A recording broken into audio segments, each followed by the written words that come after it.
Hello everyone, welcome to my channel Physics Tricks. So in this video, we'll see some solutions about current electricity. So in this, we have first question, and that is a potential difference of 5 volt is applied across a conductor of length 10 centimeter. If drift velocity of electron is given, then electron mobility is. So see here, we know that drift velocity, that is Vd, is directly proportional to the electric field. So drift velocity we can write in terms of mobility as mu into E. So the mobility we have is a drift speed divided by the electric field, which is equal to drift velocity divided by what is the electric field? Potential per unit length. So which is equal to drift velocity into length divided by the potential. So what is the drift velocity we have? 2.5 into 10 to the power minus 4 into what is the length of the conductor given? 10 to the power minus 1. 10 centimeter is 10 to the power minus 1 meter, and the potential is 5 volt given. So if you just solve this, you will get this as 0.5 into 10 to the power minus 5 indicates 5 into 10 to the power minus 6 meter square per volt seconds, right? So this is the mobility which we have. So, and as you can see in the options, option B is the correct option over here. Next, question number 17. Find VBA if 12 joule of work has to be done against an electric field to take a charge of 10 to the power minus 2 coulomb from A to B. So over here, we want potential of B point with respect to A point, that is potential V minus VA. So you will get VBA is equal to work done by external upon charge. So we have work done by external is 12 joule, it is given against, that means external only, divided by charge is given 10 to the power minus 2 coulomb. So you will get 1200 volts. So option D is the correct option over here.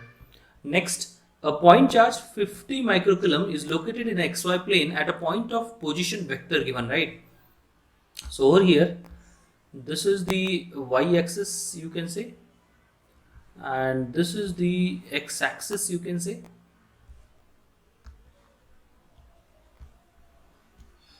Right.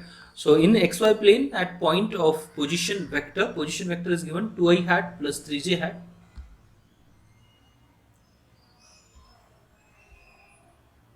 So this position vector is given, that is 2i hat plus 3j hat, and plus indicates plus x plus y.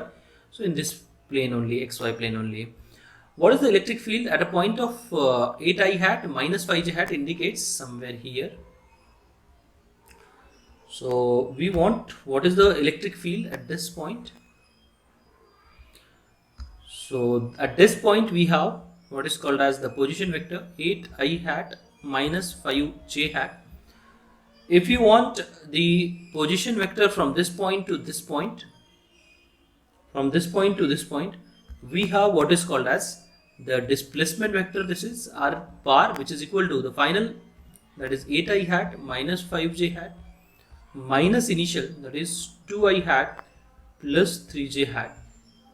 So if you just solve this, you will get 6i hat minus 8j hat. This is the position vector, and if you just find out the magnitude of it, it will become root of 36 plus 64, and that is root 100, which is equal to 10 meter. So this is the position vector we have. We want what is the electric field. So electric field we have is k q divided by r squared. So what is k over here? 9 into 10 to the power 9. What is q over here? 50 microcoulomb given, 50 into 10 to the power minus 6, and r squared, they want the magnitude. So according to options we have to go. If they want the in vectorial form, you have to write the in vector form, but they want only the magnitude, that's why I'm writing directly r squared as 100. So you will get 450 into 10 to the power 9 minus 8, which is 4500 volt per meter. So it is given in option D. Next, in the 19th question, 4 charges are arranged at the corners of a square ABCD as shown. The force on positive charge kept at the center of the square is. So if you put the charge, positive charge at the center, what is the net force on this positive charge? So let us consider this is the positive charge Q. Due to minus q, there will be attractive force in this direction. So I'm drawing over here. This is force due to minus 2q, and due to this minus q, the force will be in this direction, that is attractive. This is force due to minus q. Now why I drew the smaller length over here, because force due to minus q will be always be lesser than the minus 2q, isn't it? Okay, due to positive q, it will be repulsive force, positive q, and due to positive 2q, there will be a repulsive force, and this is due to the positive 2q. So as these two forces are in opposite direction, you can directly subtract these two forces and you will get F due to force Fq, that is net force due to the F minus 2q and minus q. So you can write this as F minus net force, and F due to this one is F positive. We have these two forces equal in magnitude but at an angle of 90 degree, as this is a what is called as the rectangle given, right, square given, so it is 90 degree. So if it is 90 degree we have, then the component of this F positive will be in this direction and one component will be in this direction. So this component and this component will get cancelled and we'll have the net force in this direction, F net in the perpendicular direction to the AB. So as you can see, it is perpendicular to side AB. So I hope this is clear. Next question we have. Two free positive charges 4q and q are placed at a distance of L. What charge q is needed to achieve equilibrium for the entire system, and where should it be placed from charge q? Okay, so we have one charge q, other charge 4q. They are placed at a distance of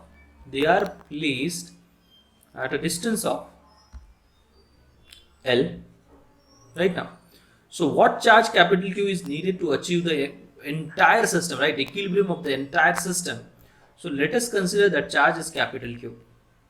Let us consider that charge is capital Q, which is placed at a distance of x from Q and L minus x from 4q. So what charge we have to place over here, whether it is positive or negative? So see, to find this, we have to see the equilibrium of this small q. So if you see the equilibrium of this small q, then you can understand, and that is due to this capital Q, there will be, if it is positive, there will be a repulsive force, and due to this 4q, there will be a repulsive force, and this small q will never be in equilibrium if capital Q is positive. But instead of positive, if I consider negative, then due to this negative q, there will be attraction, and due to this 4q, there will be a repulsion. And yes, it is possible that this small q might be in equilibrium. Likewise, this capital Q, if it is negative, yes, possible, there will be attraction possible. And this 4q also, there will be attraction and the repulsion possible. That means this q must be negative. So whatever positive options are there, you have to strike it out. Only options possible is A and D. Okay. Now firstly, we'll calculate what is the value of x. How to calculate that? Right, how to calculate this? Apply the equilibrium on Q. The force due to Q, that small q, must be equal to force due to 4q, then and only then we can say this capital Q is in the equilibrium. So force due to small q must be equal to force due to 4q, the magnitude of it, right? So we have force due to q is k small q capital Q divided by x squared must be equal to k 4q into capital Q divided by L minus x whole squared. So this k small q capital Q, k small q capital Q cancel. We have 1 by x squared is equal to 4 divided by L minus x whole squared. And as you can see, this is 1 by x is equal to 2 divided by L minus x. So from this, L minus x is equal to 2x. So we have 3x is equal to L and x is equal to L divided by 3. X is equal to L divided by 3. So as you can see over here, this x value we have is L by 3. So if you place minus q charge at a distance of L by 3 from this q, you will get what is called as the equilibrium position, and it is given this is L by 3, right? Okay. Now now what is the value of this capital Q? To find that, apply the equilibrium at small q. It will be k q capital Q divided by L by 3 is equal to k q 4q divided by L, right? So this must be squared in squared form. So this L squared and this L squared get cancelled. We'll have this is kq cancel. So this is 9 capital Q is equal to 4q, and from this capital Q value is 4 small q divided by 9. So this is the value of capital Q, and as you can see over here, this is given in option A, right? So 4 by 9q with negative sign at L by 3. So I hope this is clear. Next, select the correct alternative. The charge gained by the uncharged body from a charged body due to conduction is equal to half of the total charge initially present. See, it might be possible that charge gained by the uncharged body is half of the initial charge, but not always, right? And it is saying it is always, right? So it is wrong. The magnitude of charge increases with increase in velocity. No, that is the invariance of a charge. So I hope this property all of you knows, right? Invariance of a charge means charge will not change by changing the velocity. So this is also wrong. Charge cannot exist without matter, although matter can exist without charge. Yes, possible. Charge cannot exist without matter, right? Charge is there, that means mass is there, but matter can exist without charge, that is neutron. Neutron particle can exist without charge, but yes, it has a mass, right? So it's possible. Between two non-magnetic substances, repulsion is the true test of electrification, and that is the correct answer, right? Repulsion is always the true test of electrification, because it might be possible that one neutral body is there and one charged body is there, right? Due to the this positive charge, negative charge will come this side and positive charge will get repelled, and yes, it might attract, this neutral body might attract towards the charged body. So what is the true test of electrification? Electrification means body has net charge. Electrification means body has net charge. So what is the true test? It must be repulsion, it is not the attraction. Next, the negative point charge placed at point A is stable equilibrium along x-axis. See, along x-axis, if I just move this charge at this point, due to this positive 2q, there will be a repulsion, and due to this positive 2q, there will be a repulsion. And as you can see, this force is greater than this force, the distance, right? As the distance between these two is lesser, so this force is greater, so this charge will try to come back to the initial position. And yes, we can say that it is in along x-axis it is stable. In unstable equilibrium along y-axis, if you see, this is a positive charge. If positive charge, then it is correct. Sorry, they gave the negative charge, so it is wrong then, right? Now attraction is more, so it will go towards this charge. So along it is unstable, along x-axis it is unstable, and stable along the y-axis it is negative charge, so it will attract and it will come back to the same position. So stable along the y-axis. So C and D are the correct options over here. Next, which of the following is true for the figure following showing electric lines of force? Okay, so as you can see, electric field lines are closer at this point, and at this point it is far away. So we can say electric field at A is greater than electric field at B, and the electric field lines always flows from higher potential to the lower potential. So VB is greater than VA. So VB is greater than VA and EA is greater than AB. That is A and D are the correct options. A few electric field lines for a system shown in the figure Q1 and Q2. What is the relation between Q1 and Q2? So as you can see, how many lines are there? 1, 2, 3, 4, 4, 5, 6, 7, 8, 9, 10, 11, 12, 13, right? So over here 1, 2, 3, 4, 5, 6, 7, 8, 9, 10, 11, 12, 13. 13 field lines are there, and on Q2, 1, 2, 3, 4, 5, 6, 7, 8, 9, only 9, right? So over here 13, so we can say that Q1 is greater than Q2. So option B. Position where the electric field might be equal to 0. So electric field, as these are the few electric field lines, for one is positive charge and other one is negative charge, because electric field lines are originating from this and it is terminating at this point, and two different charges are given, right?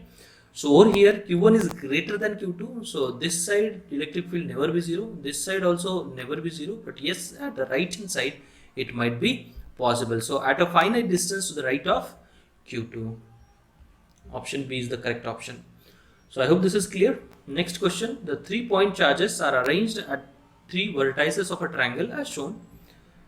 The electrostatic potential energy is K Q1 Q2 by R1 plus K Q1 Q3 by R2 plus K Q2 Q3 by R3.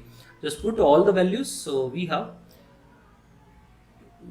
K in bracket Q1 Q2 indicates 4Q into Q, right, with negative sign, divided by 4Q into Q divided by 10 centimeter indicates 0.1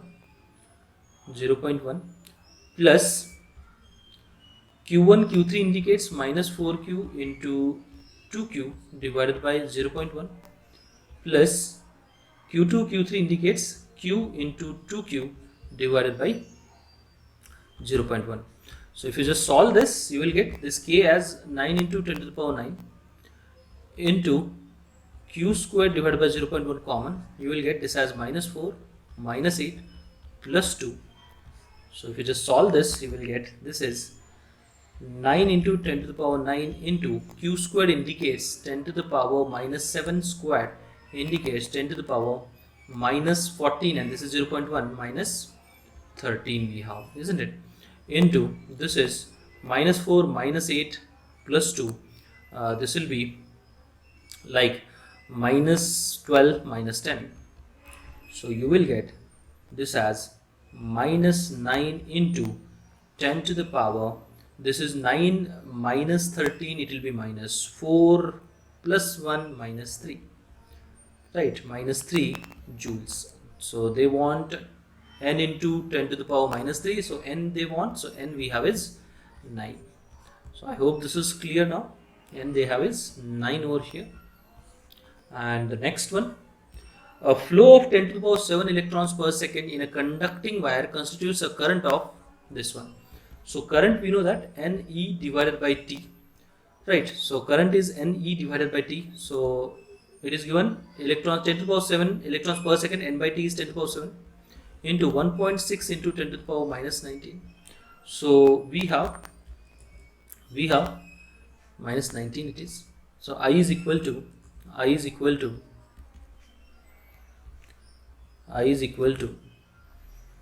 we have 1.6 into 10 to the power minus 6 and this minus 16 and this 7, it will become minus 9, right? So this is minus 19 it is, so it will be minus 12, it is minus 12. So over here n we have is 1.60, isn't it? So next one, question number 28. Assertion given: for a given conductor, electric current does not vary even if its cross-sectional area varies, and reason given: a conductor remains unchanged when current flows through it. So see, even if the cross-sectional area varies for a conductor, the current through it will not change, and this is according to Kirchhoff's current law, right? So yes, assertion is true. What about the reason? A conductor remains unchanged when the current flows through it, uncharged it is. Yes, it is neutral only. Whenever current flows through it, it is neutral, so it is true. But the reason is not the correct explanation for the assertion, so that's why it is Option B is the correct option. The next, when a steady current flows through a conductor of non-uniform cross section, the current density, electric field and drift velocity do not remains constant. Okay, for a constant current, the current density, electric field and drift velocity are inversely proportional to the cross sectional area, है ना. So when steady current flows through the conductor of non-uniform cross section, the current density will not remain same, electric field also and drift velocity also. And yes, it is the correct explanation we have. So both A and R are true, and we can say it is the correct reason we have. Next, current is flowing through a wire of non-uniform cross section. Cross section of wire at A is less than the cross section of wire at B. So at A it is given like this, and at B it is given like this. Suppose this is A, this is B, and the cross section is somewhat like this. So we know that drift velocity into the area of cross section is constant. So lesser the drift, lesser the area, greater is the drift speed. So drift speed at A is lesser than drift speed at B. So drift velocity of electron at A is less than at B. So it is given R. Current at A will be same, equal to B. So it is S. Electric field is directly proportional to drift speed. It is less. So it is R. Current density at A, it is also inversely proportional to area. So you can say it is R. So S, R, R, R are the correct options over here. So I hope आपको ये video अच्छा लगा होगा. If you like this video, do subscribe, do comment on this video.